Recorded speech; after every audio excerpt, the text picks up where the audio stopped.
দিনে ফেরার পরে আপনার কয়েকটা বিষয়ে খুব গুরুত্ব দেওয়া উচিত। কয়েকটা বিষয় সম্পর্কে আপনার পরিপূর্ণ জ্ঞান অর্জন করা উচিত। যে সকল বিষয়বস্তুসমূহ আপনার জানা দরকার, আপনার মুখস্থ করা দরকার, তার ভিতর থেকে কিছু কথা আমি শেয়ার করছি আমার নিজ অভিজ্ঞতা থেকে। যে আপনি দিনে ফিরছেন, আলহামদুলিল্লাহ, দিনে ফিরেছেন, দিনের উপর আসছেন, নিজের ব্যাড হ্যাবিটসগুলো থেকে দূরে আছেন।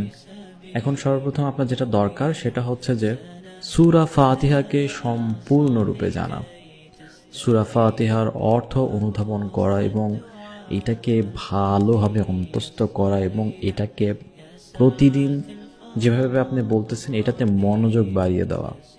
নামাজের এই সূরা ফাতিহাতে যেন আপনার মনোযোগ কখনো ছুটে না যায়, এই টার্গেট রাখা। ধীরে ধীরে রেগুলার যে পঠিত সূরাগুলো আছে সেগুলোর অর্থগুলো জানতে হবে। সেকেন্ডটা হচ্ছে যে আয়াতুল কুরসি। এটা হয়তো মা বাবা আপনাদেরকে বারবার বলছে যে আয়াতুল কুরসি মুখস্থ কর, আয়াতুল কুরসি মুখস্থ কর। অনেকে হয়তো এখনও করেননি, হয়তো শুনছেন, পড়ছেন। হ্যাঁ, আপনাকে হয়তো বারবার আম্মু আব্বু বা এলাকার যখন হুজুরেরাও হয়তো আপনাকে বলছে যে আয়াতুল কুরসি মুখস্থ করার জন্য আপনি হয়তো শুনছেন, কিন্তু এখনও অনেকে আছে, সবাই না, এখনও অনেকে আছে যারা এখনও এটাকে মুখস্থ করেনি। তো আপনার উচিত হবে আয়াতুল কুরসিকে অর্থসহ মুখস্থ করা। কেন? কারণ কি জানেন? হাদিসে আছে, রাসূলুল্লাহ সাল্লাল্লাহু আলাইহি ওয়াসাল্লাম বলেছেন যে যে ব্যক্তি প্রত্যেক ফরজ নামাজ পড়ে আয়াতুল কুরসি পাঠ করবে, তার জান্নাতে যাওয়ার একটাই বাধা, সেটা হচ্ছে মৃত্যু। অর্থাৎ সে মারা যাচ্ছে না, এই জন্য সে জান্নাতে যাচ্ছে না। সুবহানাল্লাহ। এর আরও অনেক অনেক ফজিলত আছে। এটা শয়তান থেকে আপনাকে হেফাজত করবে, শয়তানের কুচক্র থেকে আপনাকে হেফাজত করবে। এবং শুধু তাই নয়, এটা এমন একটা সমৃদ্ধ একটা আয়াত যেখানে আল্লাহ সুবহানাহু ওয়া তাআলার পরিচয় এত সুন্দরভাবে এই আয়াতে বর্ণনা করা হয়েছে, যেটা কোরআনের কোথাও এইরকমভাবে করা হয় নাই। সুবহানাল্লাহ। আপনি যখন এর অর্থটা অনুধাবন করবেন তখন বুঝতে পারবেন যে আপনি কি পড়ছেন। সুবহানাল্লাহ। ঠিক আছে, এখানে আল্লাহর কুরসি, আল্লাহর মাহাত্ম্য, আল্লাহর কি কি অ্যাবিলিটিগুলো আছে সেগুলো বলা আছে। হ্যাঁ, তো আপনার উচিত হবে আয়াতুল কুরসিকে মুখস্থ করা, একদম ভালোভাবে এটাকে পুরোপুরি মুখস্থ করা এবং এর অর্থগুলোকে জানা এবং সেগুলা অন্তরে লালন করা। ঠিক আছে, অন্তরে সেগুলোকে লালন করে এবং প্রতিনিয়ত এগুলোর উপরে আমল বাড়িয়ে দেওয়া। প্রত্যেক ফরজ নামাজের পরে যেন আপনি এটাকে তেলাওয়াত করেন, রাতে ঘুমানোর আগে এগুলোকে আয়াতুল কুরসি তেলাওয়াত করেন। তারপরে যেটা মোস্ট ইম্পর্টেন্ট সেটা হচ্ছে যে সূরা বাকারার শেষ দুই আয়াত। সূরা বাকারার শেষ দুই আয়াত অনেক ফজিলতপূর্ণ এবং অনেক দামি দুইটা আয়াত। এটা আমাদের পড়তে হবে এবং মুখস্থ করতে হবে অর্থসহ। এটা পড়বেন, তেলাওয়াত করবেন। হ্যাঁ, এগুলোর অর্থ যখন আপনি জানবেন, আপনার অন্তরে ইমানের চেতনা বৃদ্ধি পাবে। এগুলো যখন আপনি অর্থসহ মুখস্থ করবেন তখন আপনার ইমানি চেতনাগুলো বৃদ্ধি পাবে। তারপরে মাসনুন যে দোয়াগুলো আছে, প্রতিনিয়ত যে দোয়াগুলো, সকাল সন্ধ্যার যে দোয়াগুলো আছে, অ্যাটলিস্ট কিছু সংখ্যক দোয়াগুলো মুখস্থ করা। তার ভিতরে একটা হচ্ছে যে ইস্তেগফার। আপনার ইস্তেগফারগুলো জানতে হবে, কারণ আমরা ম্যাক্সিমাম ধরেন জাহিলিয়াতের যুগ থেকে আসছি অথবা প্রতিনিয়ত গুনাহ করছি। রাসূলুল্লাহ সাল্লাল্লাহু আলাইহি ওয়াসাল্লাম প্রতিদিন ইস্তেগফার করতেন। সবচেয়ে বড় ইস্তেগফার কোনটা, সবচেয়ে প্রসিদ্ধ ইস্তেগফার কোনটা, বা সবচেয়ে দামি একটা ইস্তেগফার আছে যেটার মাধ্যমে আল্লাহ সুবহানাহু ওয়া তাআলাকে যেটার মাধ্যমে অত্যন্ত ভালোভাবে বিষয়টাকে বোঝানো যায়, সেটা হচ্ছে যে সাইয়্যিদুল ইস্তেগফার।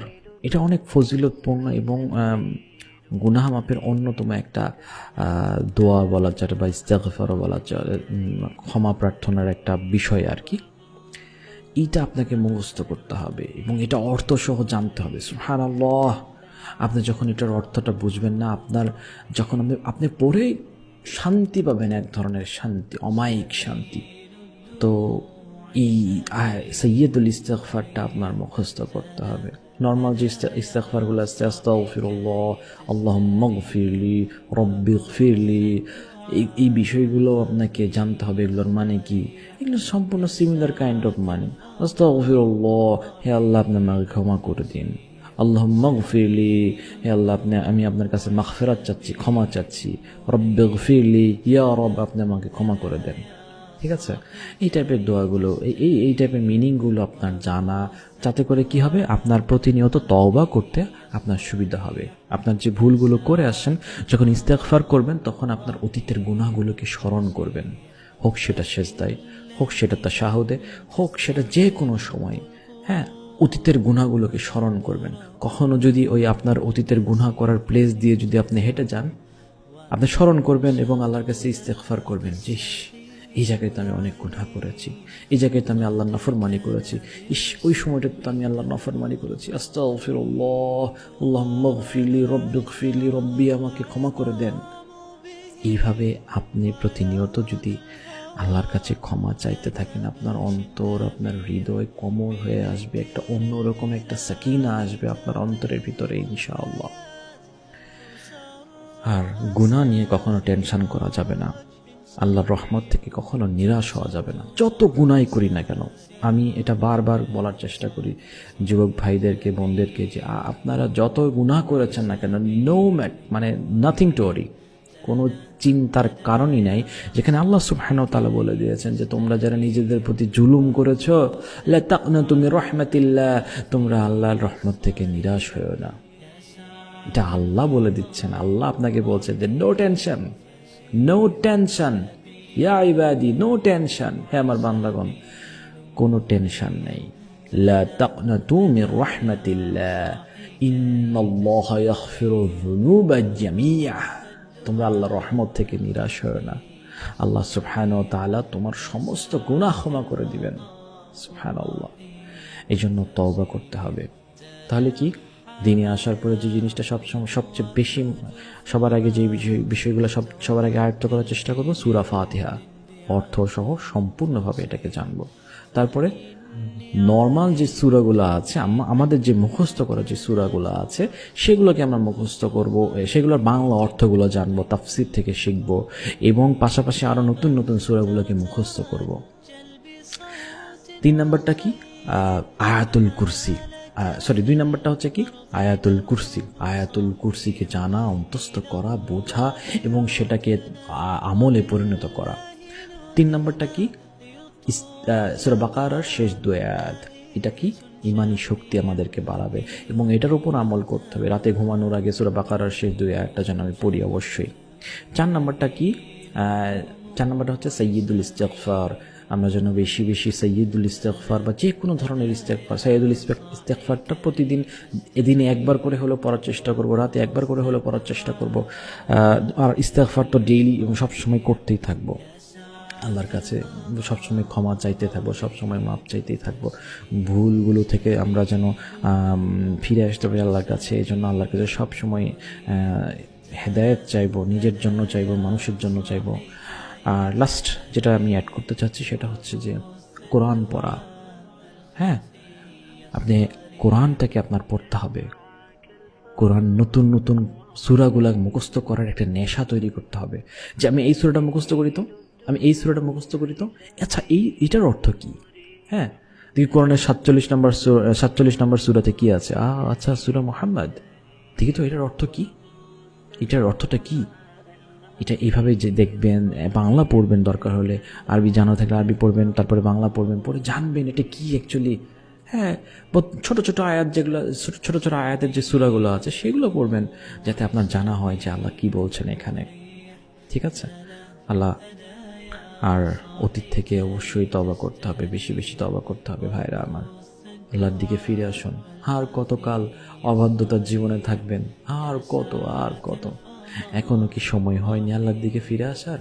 আল্লাহ তো বারবার বলছেন, আল্লাহ তো বলে দিয়েছে কুরআনুল কারীমে, ইয়া আইয়ুহাল ইনসানু মা গররাকা বিরাব্বিকাল কারীম, হে আমার বান্দাগণ, হে মানুষ জাতি, কিসে তোমাকে তোমার রব থেকে দূরে রাখতেছে। আর কত ভাই আমার, আর কত। চলে আসুন, ফিরে আসুন, আপনার রবের দিকে ফিরে আসুন। ইসলাম দিন, এটাই হচ্ছে একমাত্র মনোনীত দিন। এটাকেই ফলো করার চেষ্টা করুন, নিজে জানুন, বিষয়গুলোকে স্টাডি করুন, রিসার্চ করুন, কোরআন বুঝুন, কোরআন পড়ুন, রাসূলের জীবনী পড়ুন সাল্লাল্লাহু আলাইহি ওয়াসাল্লাম, সব কিছুকে ভালোভাবে বোঝার চেষ্টা করুন। আল্লাহ যেন আমাদের সবাইকে এর উপর আমল করার তৌফিক দান করুন। ওয়া আখিরু দাওয়ানা ওয়ানিল হামদুলিল্লাহি রাব্বিল আলামিন। আসসালামু আলাইকুম ওয়া রাহমাতুল্লাহ।